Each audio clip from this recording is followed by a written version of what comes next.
Hi, welcome to CS5 Photoshop, and my name is Kevin Kiani, and what I'll try in this course or these training projects is to help you understand the advanced and important features in Photoshop.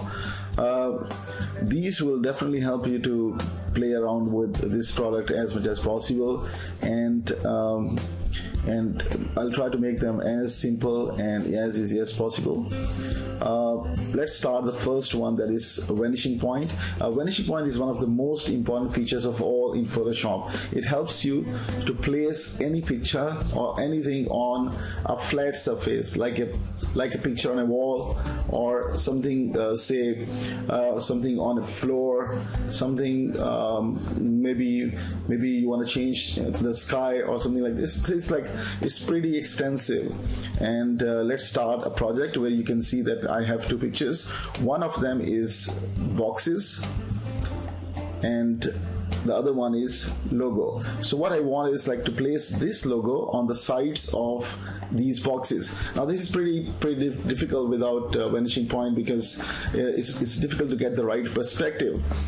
But with Vanishing Point, it is much more easier.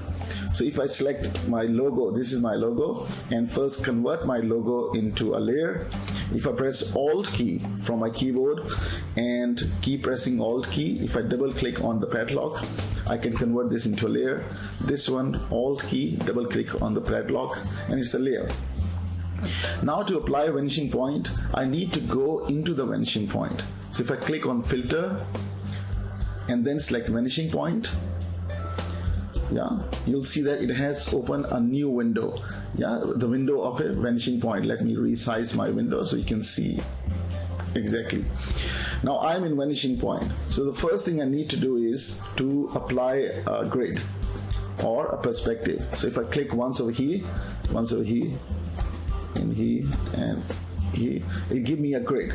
If it's blue, it means that it's fine, you can use it without any problem. If it's red, it means that you're pretty close. And if it's say sometimes you see yellow, and sometimes green. So if it's yellow, it means you are pretty far, and if it's green, it means that you should do something else, and this is not a good day for you, or maybe you are drunk. So once it's done, so the next thing is to press Control key. Remember this thing, if you don't press Control key, you can resize your grid like this without any problem, and it's very important that you resize, because you cannot go back. You can resize your grid, but if you want to add a new plane, what you need is to press the Control key and click on the midpoint. This is the middle point, and then extend. And you can see that how perfectly you can extend, and then you can release your Control key and then resize and make it a bit perfect like this. Again, press Control key, extend up to here, and then if you're happy, because now you can see that it has locked few of the areas. Press Control again, and this time it has come outside. You can you can just resize like this, resize it on the other side like this. Press Control key again and add a new plane. This time you can slightly extend over here. Select this one, you can extend, and not up to here. So now you have added a grid, right? And once you have added a grid, click OK to come out of it and go back to your logo. This is your logo. So press over here, press Control A for Apple, Control C for Canada, and then come back to your main picture again. You can press Control 0 so you can fit your picture inside your available space.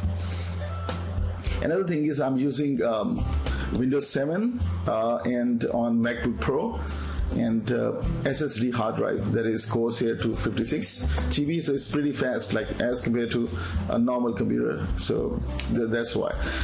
Another thing is, once you are over here, click on Filter and go back to Vanishing Point, and over here press Control V for victory, and then Control T, tree for transform or turkey or anything you want. Press Shift and resize. Make it small. And once you make it small, you can click over here and then move. And you'll see the magic. See how perfectly it is moving on the sides of the boxes wherever you have a grid. Yeah, so you can see it's perfect. So let's cancel this one and come out of it and press new layer icon. You can click over here, or you can go to this triangle and 3 lines that's called jiggle.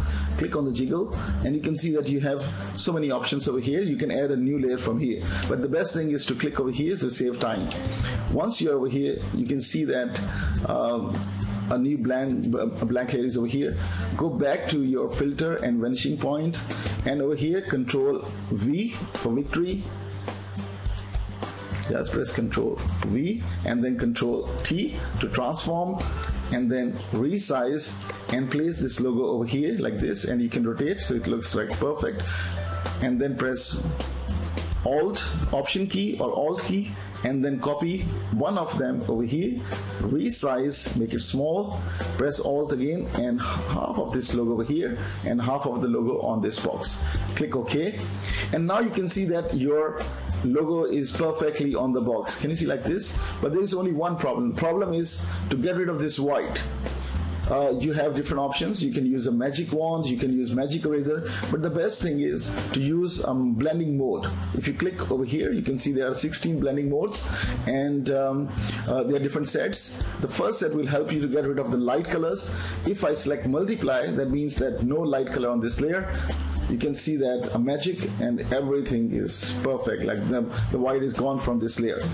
Now if I slightly zoom in like this, if I click over here, and because of my video card, you can see that it is so perfectly, like it will not take click, but you can zoom out perfectly, and then I can click on my polygon lasso tool and I can draw a selection over here, and then delete and Control D to deselect, and now you can see that it is perfect. So you can see that with Vanishing Point you can place anything on a flat surfaces perfectly, on the right, in the right perspective. And in the next few projects I'll show you different features that you can use inside a Vanishing Point, like cloning, like selection, but you can see that how perfect it is. Thank you so much. I hope you enjoyed this one.